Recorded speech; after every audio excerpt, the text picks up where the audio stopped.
আমার প্রিয় পরিবার, তোমাদের সকলের জন্য রইল অন্তর থেকে ভালোবাসা। সবাই ভালো থেকো, সুস্থ থেকো। আজ বুধবার, চলে আসলাম দাদা ভাইয়ের কাছে। আমি গেলে বাবু তবে বাড়ি যাবে। 11টা সাড়ে 11টার দিকে বেরোই, এখানে 1:30 পৌনে 2 আমরা আসি। আর আসছিল মহরম, রাস্তাঘাটে একটু জ্যাম ছিল। আর বাবু আমাদের নিচে আনতে আসে, কারণ বাবুর কাছে কার্ড থাকে তো। আর আজকেই দাদা ভাইয়ের ফোনটা চুরি হয়েছিল, বাবু আমাদের আনতে এসেছিল তখনই। আর ছেলেটা সবসময় এখন আমাকে সামলায়, হাসানোর চেষ্টা করে, কিন্তু সময় যে যেন বয়ে যাচ্ছে, কিছুই করতে পারছি না, এটাই মনে হচ্ছে।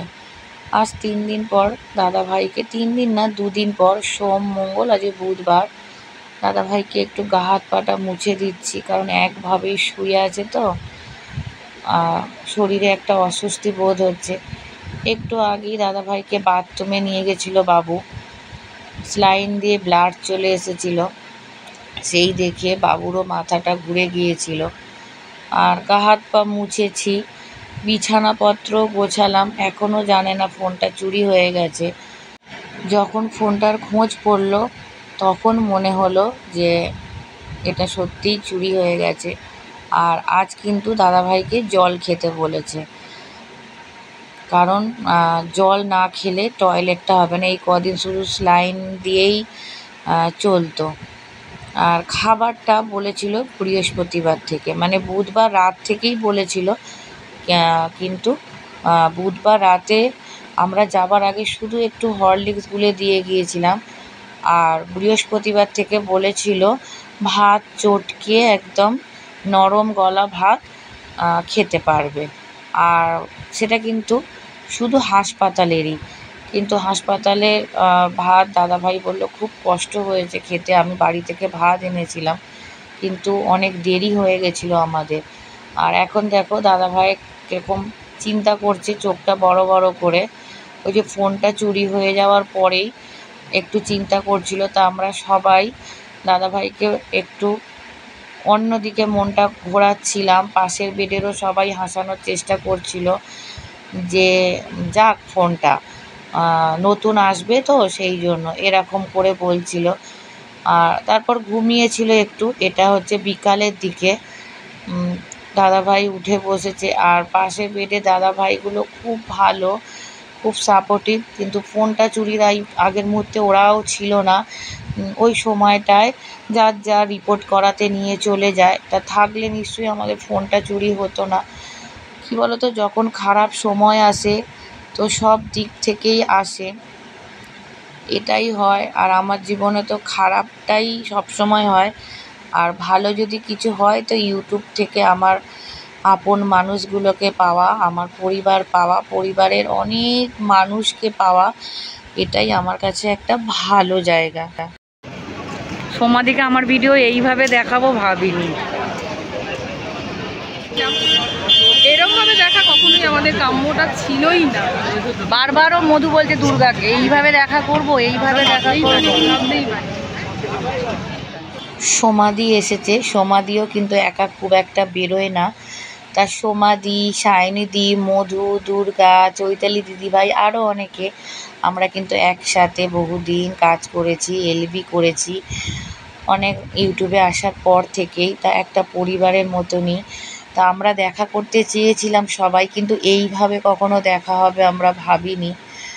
আর এইভাবে যে এই মানুষগুলো ছুটে এসেছে, যেখানে নিজের রক্তের মানুষগুলো আমাদের খোঁজ নেয় না, দূরে ঠেলে দিয়েছে, এই মানুষগুলো ছুটে এসেছে। কি বলে তোমাদের ধন্যবাদ দেবো। আর এই আমার এক বোন, দেখো ওর নাম জ্যোতি, প্যাশন অফ জ্যোতি। আমি তোমাদের সকলের কাছেই স্বীকার করছি, ওর ভিডিও মাত্র একবার দেখেছি। ও কিন্তু আমার পরিবারে প্রতিদিন আসতো, আমাকে এত ভালোবেসে ফেলেছে।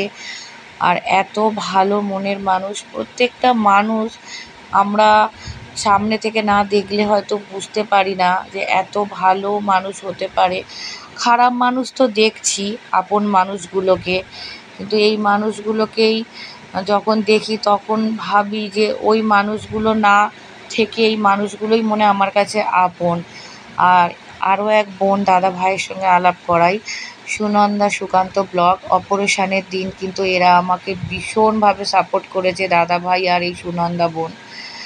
মানে আপন না হয়েও কত দূর থেকে ছুটে এসেছে, শক্ত করে হাতটা ধরে থেকেছে, কিচ্ছু হবে না নিতু দিদি ভাই।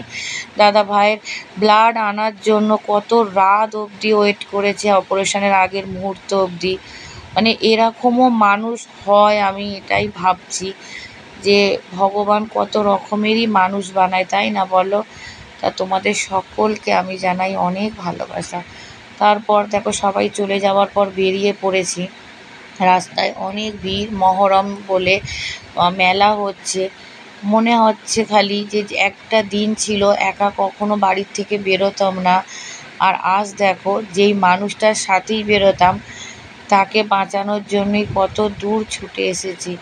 ভগবানকে খালি এতটুকুই বলবো, আমার ভালোবাসার মানুষটাকে এই পৃথিবীতে একটুখানি জায়গা করে দাও, ও যেন সুস্থ সবল আমার সঙ্গে থাকতে পারে। এইটা এদিকে একটা আন্টি তোমাকে দিয়েছে গিফট, তুমি গিফট করো, খালি আন্টিকে কিছু বলবে? হ্যাঁ, কি বলো? এদিকে তাকিয়ে বলো, বল, লজ্জা পাচ্ছিস কেন?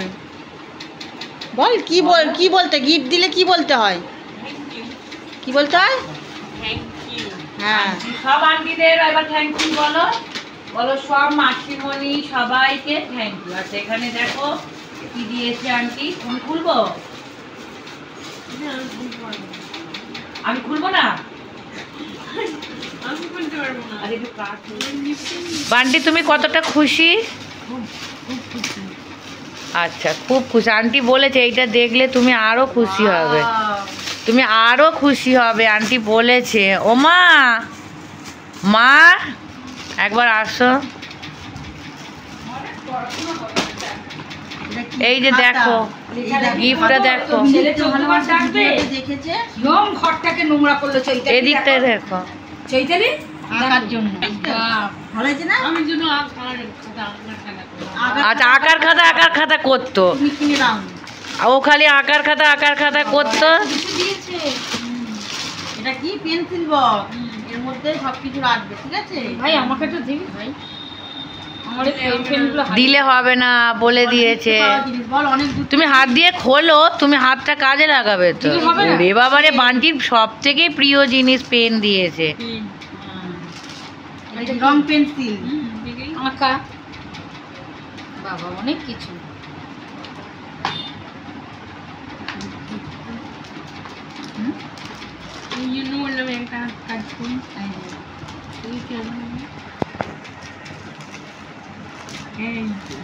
এবার ড্রয়িং করবে তো? আচ্ছা, এটা কি মোছার জন্য নাকি? এটা দুটো ঘরে গিয়ে করব, ঘরে গিয়ে করবে। আবার পেন্সিল,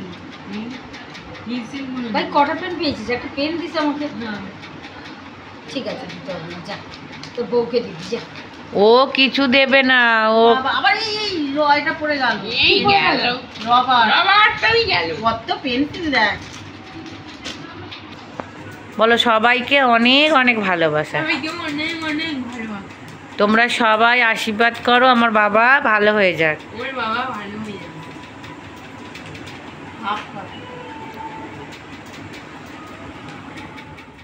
ক্যান্সার যেই পরিবারে ঢোকে সেই পরিবার কিভাবে তিলে তিলে শেষ হয়ে যায়, আজ আমার ভিডিও দেখলে হয়তো তোমরা বুঝতে পারবে।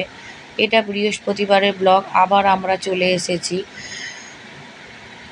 ক্যান্সার আমার সুন্দর সুস্থ জীবনটাকে শেষ করে দিল, একটা ভালো মানুষকে চোখের সামনে তিলে তিলে শেষ হতে দেখছি।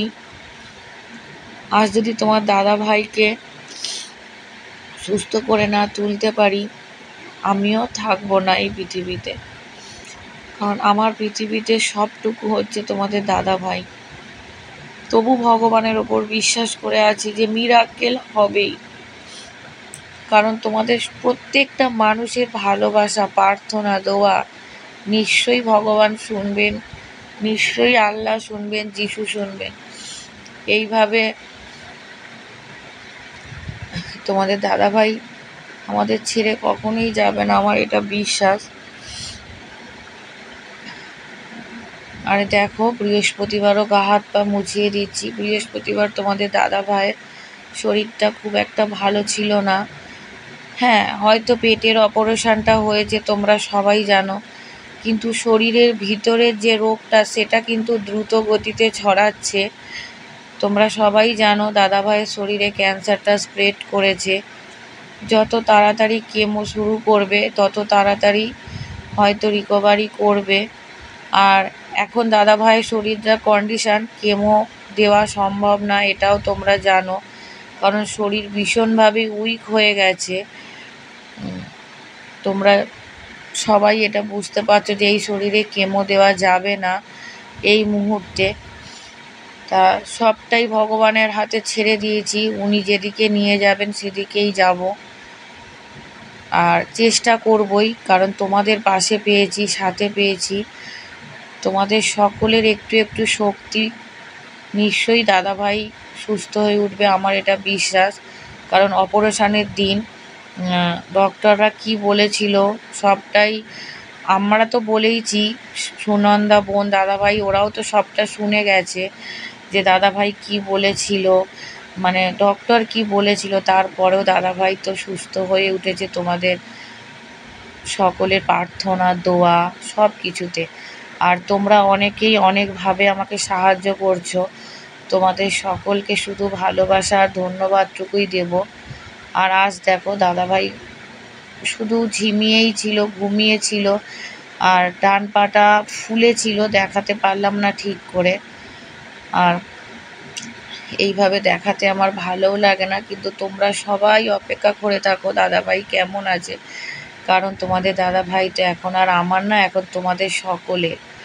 আমার স্বামী হতে পারে তোমাদের সকলের, কারোর সন্তান, কারোর দাদা, কারোর ভাই, কারোর জামাই।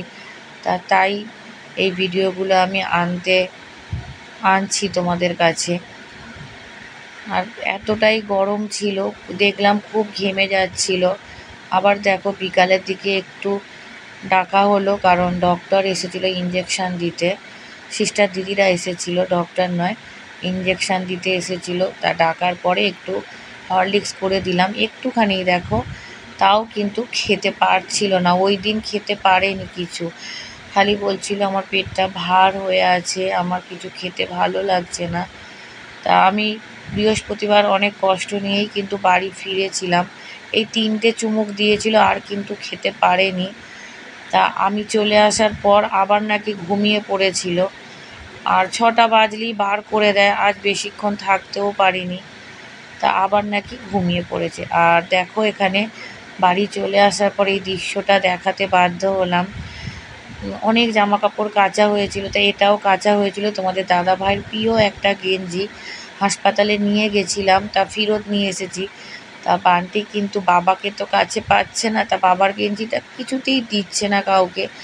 আমার বাবার গেঞ্জি আমি গোছাবো, তা হাত কিন্তু বান্টির কাজ করে না দেখো, কিন্তু তবু গেঞ্জিটা আগলে রেখেছে যে ওর বাবার গেঞ্জি। তা ভগবানকে এতটুকুই বলবো যে এই সন্তানের থেকে তার বাবাকে কেড়ে নিও না, কারণ এই সন্তানের শুধু ওর বাবা ছাড়া কিছু নেই, কেউ নেই। তা ভগবান এতটা মনে হয় নিষ্ঠুর হবে না। যতটুকু আপডেট দেওয়ার ছিল আমি দিলাম, আর ডক্টর যা যা বলেছে তাই বললাম। আর বড় ডক্টরের সঙ্গে আমার কথা হয়নি, যদি হয় আমি নিশ্চয়ই জানাবো, কবে ছুটি হবে সেটাও জানাবো। অনেক অনেক ভালোবাসা তোমাদের জন্য।